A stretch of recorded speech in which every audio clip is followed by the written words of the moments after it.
ce bruit qui m'envahit. Je te cherche, toi, mon Dieu. Je te prie et me confie. Je me tourne vers les cieux. Aujourd'hui, c'est la figure de Thomas qui nous a été présentée. Est-ce qu'il y a des parents qui ont appelé leur enfant Thomas? Levez donc la main. Le tien, ton prénom à toi, Thomas. Ah, c'est beau. C'est beau. Pardon? Oui? Thomas. C'est bon, c'est bon, c'est bon. Alors, Thomas, depuis 2000 ans, hein, a comme pas, un mauvais rôle, hein? Celui qui est non-croyant ou qui est incrédule. Jésus lui dit, arrête d'être incrédule, puis deviens croyant. Ça ne se fait pas comme ça, hein? Ça ne se fait pas comme ça. Nos contemporains, là, malheureusement, ils n'ont pas la fibre de la foi. Hein? Absolument pas. Absolument pas.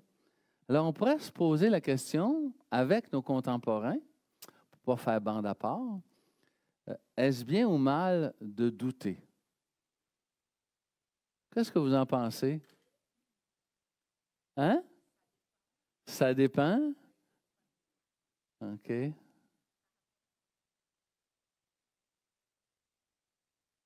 La foi est une expérience intérieure? OK, la foi, c'est une expérience intérieure, puis la vie quotidienne, on ne peut pas faire confiance à tout ce qui nous entoure. J'en suis le premier témoin, hein, vous savez que je vais en prison, et j'y vais, mais j'ai un billet aller-retour.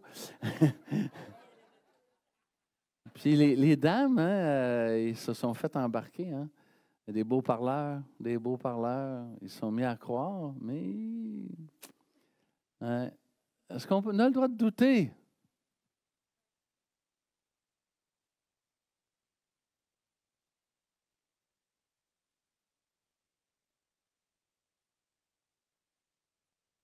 Donc, c'est comme mettre à l'épreuve les croyances qu'on a parce qu'on va les discerner, on va aller plus loin.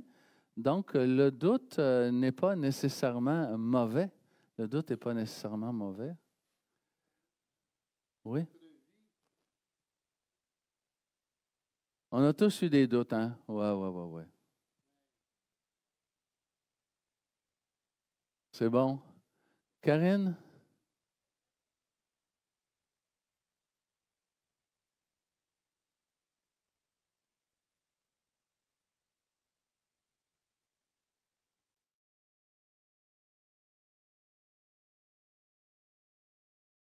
Alors, on a le droit de douter, mais il ne faut pas s'enfermer dans ce doute-là. Il y a quelque chose là, qui nous ouvre à autre, hein? À autre chose, évidemment. Est-ce que tu veux répondre à cette question-là? Le doute, c'est bien ou c'est mal? Oui. Toi qui accompagnes des futurs prêtres, hein? Toi qui accompagnes des futurs prêtres, est-ce que tu en rencontres des futurs prêtres qui te partagent sans être indiscret, là, les doutes qu'ils peuvent avoir?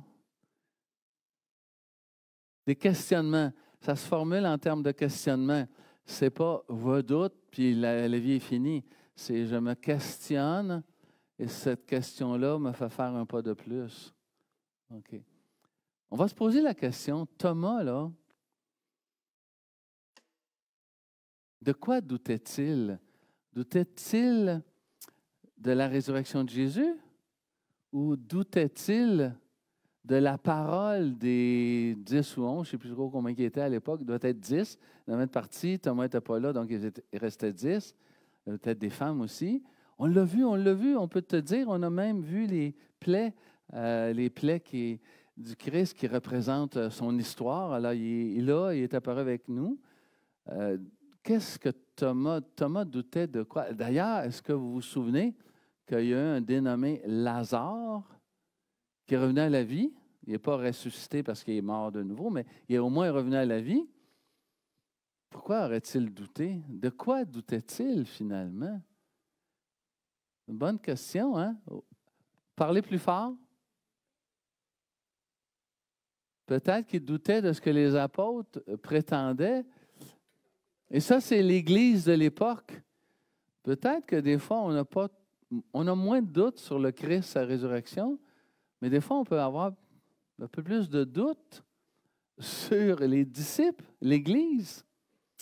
Vous vous souvenez de l'histoire de Galilée? Hein, pendant 400 ans avant de réhabiliter Galilée, pourtant, ça avait l'air sûr.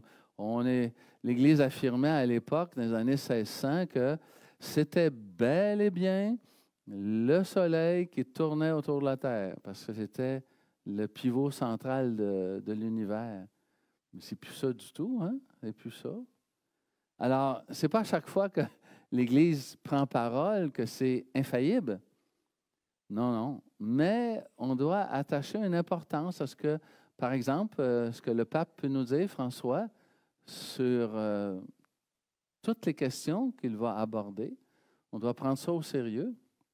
Mais on peut se garder aussi une certaine petite gêne par rapport à l'Église. Au début du christianisme, la grâce était tellement abondante qu'on n'avait pas trop de doutes. On vendait nos affaires, on apportait ça aux pieds des disciples, des apôtres à ce moment-là, qui redistribuaient. Moi, j'aimerais bien ça, que vous apportiez votre argent à la communauté paroissiale, puis qu'après ça, on redistribue. Mais pour ça, il faut faire confiance. Hein?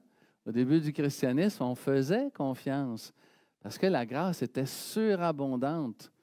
Comment faire pour qu'on soit capable de vivre d'une grâce surabondante comme saint Thomas l'a eu? Qu'est-ce qu'il a dit, saint Thomas? Il a dit à Jésus, « Mon Seigneur et mon Dieu ». Quelle confession! On n'en a pas comme ça dans le Nouveau Testament. C'est la confession parmi toutes les confessions. Mon Seigneur et mon Dieu. Là, des fois, on se demande comment ça que les témoins de Jéhovah ne réalisent pas que Thomas a dit à Jésus qu'il était son Dieu. Ça restera toujours un mystère pour moi. Parce que les témoins de Jéhovah ne croient pas que Jésus est Dieu. Chez les chrétiens, on croit que Jésus est à la fois Dieu et homme. Et cette fois-là, quand on en témoigne, et uniquement quand on en témoigne, selon les Actes des Apôtres, la grâce de Dieu est là, l'Esprit est là pour pouvoir faire l'œuvre de Dieu, faire en sorte que le ciel, le paradis, descende sur terre. Ce n'est pas juste nous qui allons aller un jour au paradis. C'est bien le fun avec notre petit Jésus au paradis, mais ce n'est pas ça l'objectif premier, vous le savez. C'est de faire descendre, c'est de témoigner. De témoigner. Ce n'est pas facile. On dit de Thomas qu'il a été un des plus actifs apôtres à témoigner. Je l'ai noté parce que j'avais peur de l'oublier. Saint Thomas, il est parti du côté des Indes avec d'autres disciples pour évangéliser l'Orient. Alors, on dit qu'il est le fondateur, et les églises le reconnaissent, des églises chaldéennes rattachées à Rome, des églises assyriennes rattachées à Rome, des églises indiennes catholiques, des Indes, évidemment, des églises indiennes des Indes. Alors, c'était un des plus grands missionnaires, saint Thomas. Mais c'est celui qui a confessé jusqu'au bout. Alors, ça a dû lui donner une leçon. Dorénavant, il faut que je fasse plus confiance. Excusez. Bon Dieu qui m'appelle. Alors, Thomas a dit deux choses bien, bien importantes dans l'Évangile de Saint Jean.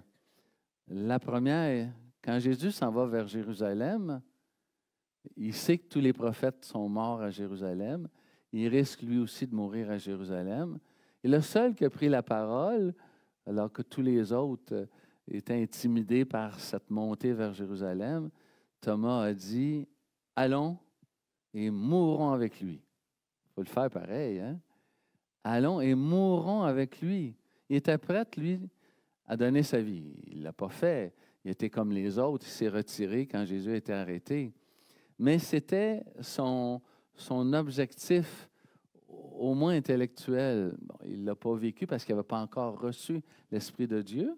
Hein? Et il a dit autre chose. Quand Jésus dit, vous savez le chemin, vous le connaissez le chemin pour aller vers le Père. Qu'est-ce que Thomas a répondu? Thomas, il répond, Seigneur, on ne sait même pas où tu t'en vas. Comment tu veux qu'on sache le chemin? On peut être prêt à te suivre, mais on ne sait pas où tu t'en vas. Et Jésus, il dit à Thomas une phrase assez lapidaire. Thomas, je suis le chemin, la vérité et puis la vie. C'est lui qui a dit ça. Alors, il a dû s'en rappeler hein, que Jésus était le chemin, la vérité et la vie. Et c'est venu remplir toute son existence. C'est pour vous comme pour moi.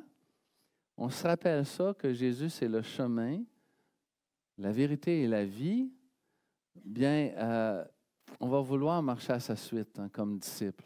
On va certainement vouloir faire en sorte que le témoignage qu'on va donner va être celui que le Christ propose à l'humanité.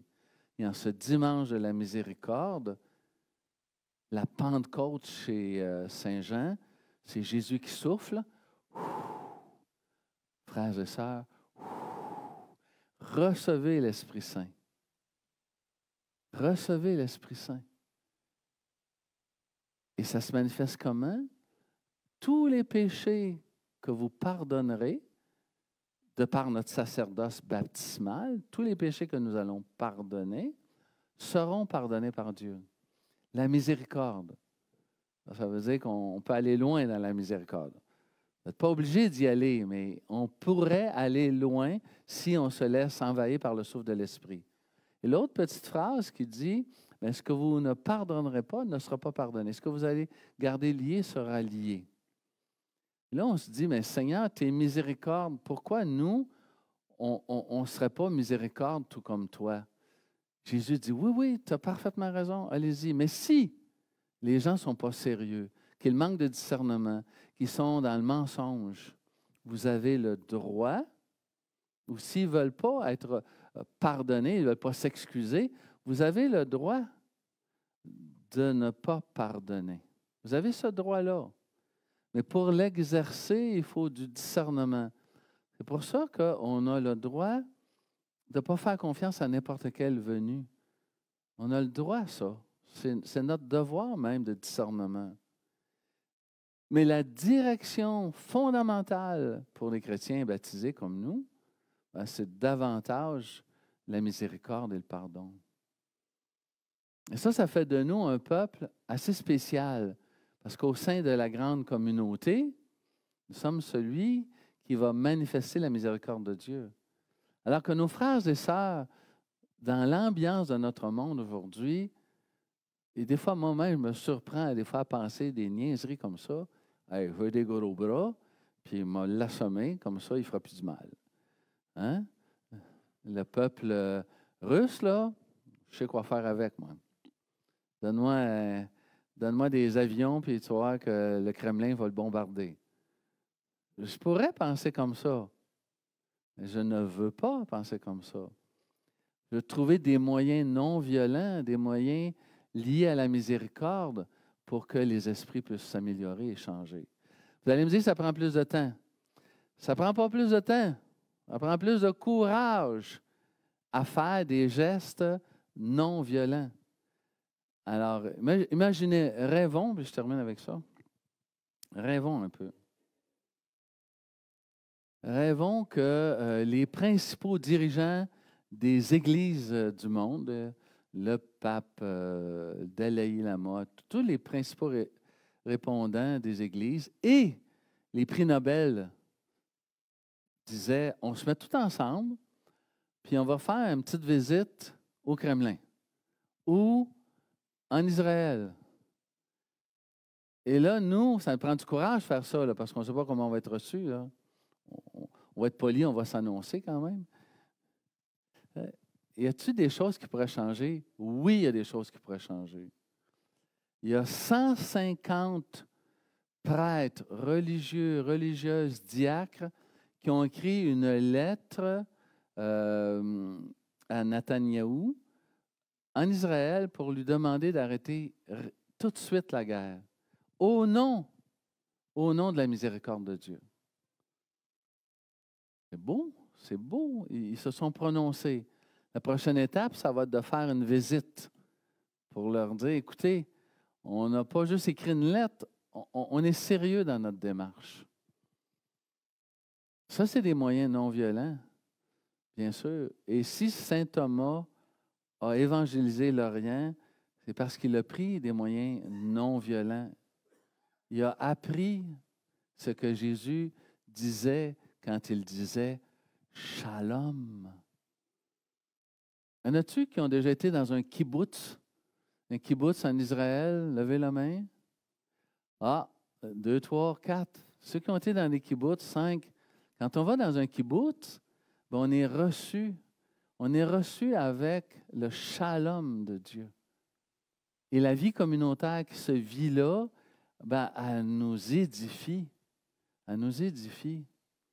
Évidemment, les kibbutz qui, malheureusement, veulent faire de l'expansion, eux, ben, en tout cas, si vous avez été dans les deux, vous voyez la différence tout de suite. Il y a beaucoup plus d'agitation dans un kibbutz où on est en mode conquérant que les kibbutz où on est en mode accueil avec le shalom de Dieu pour les personnes qui sont là devant nous. Saint Thomas, cher Thomas, il nous faut faire du millage, hein? Thomas. Cesse d'être incrédule, mon Thomas. Sois croyant. Seigneur, si on te fait une prière, ça va être simplement de dire augmente notre foi. Augmente notre foi non seulement au Christ ressuscité, qui nous donne d'avancer, mais aussi à ton peuple, à ton Église, aux baptisés, à tous ces baptisés, à tous ces responsables d'Église qui n'ont pas toujours été à la hauteur, mais que nous souhaitons voir prendre le tournant de l'Esprit de Dieu, l'Esprit d'amour, de miséricorde, de tendresse. Et je ne sais pas pourquoi, mais ça me vient à l'esprit. On ne peut pas servir 2 maîtres, hein, frères et sœurs. Dieu ou bedon, l'argent. Ça dépend de notre cœur, ça dépend beaucoup de notre cœur. Merci pour la communauté célébrante, Seigneur. Merci pour tous ces gens qui viennent te rencontrer. Que de bonté, que d'amour tu as pour nous.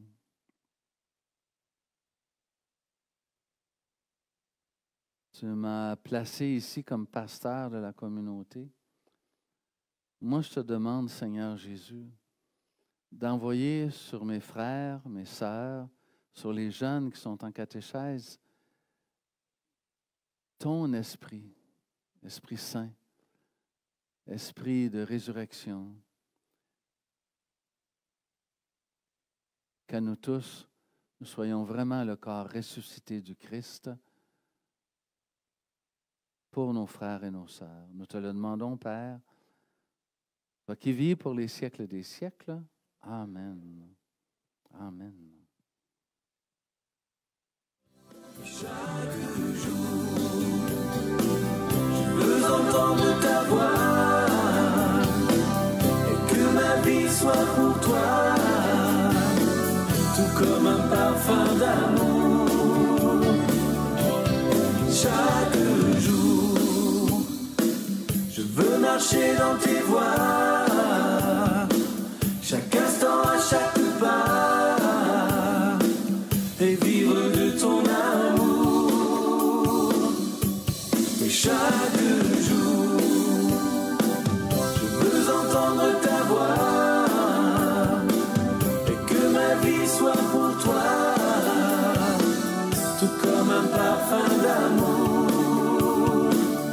que je répands chaque jour. Je veux marcher dans tes voies, chaque instant, à chaque pas, vivre de ton amour chaque jour. Je veux entendre ta voix et que ma vie soit pour toi comme un parfum d'amour. Je répands chaque jour